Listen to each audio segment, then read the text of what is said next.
Sadika Parvin poppy ১৯৯৭ সালে সোহানুর রহমান সোহানের হাত ধরে চলচ্চিত্রে পদার্পণ করলেও দর্শকদের সামনে পপি প্রথম আসেন মুনতাজুর রহমান আকবর পরিচালিত সিনেমা কুলির মধ্য দিয়ে। ৩ বার জাতীয় চলচ্চিত্র পুরস্কার প্রাপ্ত এই চিত্রনায়িকা মুখোমুখি হয়েছিলেন শোবিজ টুনাইটের।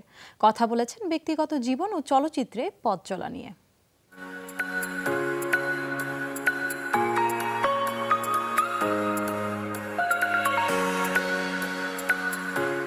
মডেলিং থেকে চলচ্চিত্রে আসেন পপি, কিন্তু এই পথ চলার শুরুটা হয় কিভাবে? অন্যদিকে প্রয়াত নায়ক সালমান শাহর বিপরীতে কাজ করার কথা ছিল এই চিত্রনায়িকার। আমার আশাটা আসলে একেবারেই ভিন্ন ছিল। লাক্স আনন্দ বিচিত্রা ফার্স্ট ফটোসুন্দরী হওয়ার পর পপি নামটা তখন অলরেডি এস্টাবলিশড। আমি অনেক ছবির অফার পেয়েছি, বাট তখন আসলে আমি সালমান শাহর খুব ফ্যান ছিলাম। প্রডিউসার বলে যে ঠিক আছে আপনি একটা ছবি করেন, ওই ছবিতে সালমান শাহকে নিয়ে আমরা কাজ করব। ছবিটা যখন আমি সাইন করলাম কুলি ছবিটি, তার কয়েকদিন পরে আসলে দুঃখজনকভাবে আমাদের সালমান শাহ আমাদের মাঝে ছিলেন না, চলে গেলেন। তারপরে সানি ভাইকে নিয়ে কুলি ছবিটা শুরু হলো। ২০০৩ সালে কারাগার, ২০০৮ সালে মেঘের পরে রোদ এবং ২০০৯ সালে গঙ্গাযাত্রা সিনেমার জন্য শ্রেষ্ঠ অভিনেত্রীর পুরস্কার আসে পপির অর্জনের ঝুলিতে। আমি আমার জায়গা থেকে বেস্ট এফোর্টটা দেওয়ার চেষ্টা করেছি, তারপরে হয়তো আমি পুরস্কার বা স্বীকৃতি পেয়েছি।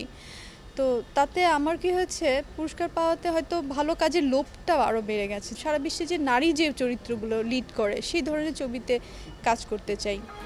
কাস্টিং কাউচ কিংবা মিডিয়ার অতি পরিচিত ওপেন সিক্রেট এই বিষয় নিয়ে জানতে চাইলে পপি জানান তার মতামত। আসলে এই বিষয়টা নিয়ে না আমি অবগত না। প্রথম কথা হচ্ছে যে আমি যখন কাজ করি বা কাজ করছি বা করেছি, গিভ অ্যান্ড টেক শব্দটা হচ্ছে, ধরেন আমাকে একটা ছবিতে নিয়েছে, তার জন্য আমি কৃতজ্ঞ এবং আমি আমার বেস্ট কাজটা দেওয়াটাকেই আমার গিভেনটা বুঝি। সেলুলয়েডের পর্দার পপি আর বাস্তবে পপির মধ্যে পার্থক্য কতটুকু? ব্যক্তিগত জীবনটাই বা কেমন? আমার ফ্যামিলি লাইফ ছাড়া আর কোনো লাইফ নেই। যেমন আমার বন্ধু বান্ধবের সংখ্যা খুবই কম। কাজ না থাকলে বাইরে একেবারেই যাওয়া হয় না। যেমন আসে না যে ফ্রেন্ড সার্কেল নিয়ে আড্ডা দেওয়া, বাইরে ঘোরা,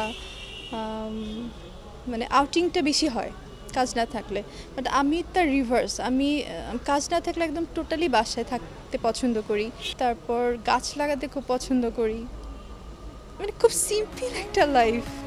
এর আগে এই চিত্রনায়িকার বিয়ে নিয়ে গুঞ্জন উঠেছিল, কিন্তু আসল ঘটনা কি? প্রেম আর বিয়ে নিয়ে কি ভাবছেন এই নায়িকা?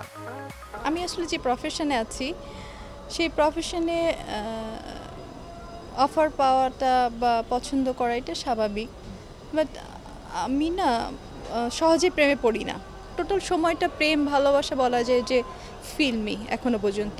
হ্যাঁ, মেয়ে যেহেতু বিয়ে শাদী তো অবশ্যই করতে হবে, বাট আমার কাছে মনে হয় যে বিয়ে শাদীর ব্যাপারে এত তাড়াহুড়া কিছু নাই। মানে আমি আমার মনের মতো যদি কাউকে কখনো খুঁজে পাই, আমি তার জন্য এখনও ওয়েট করছি যে পাই কি না। পেলে অবশ্যই আমার দর্শক এবং যারা কাছে মানুষ আছে তারা অবশ্যই জানতে পারবে। Kamrul Rifat, showbiz tonight.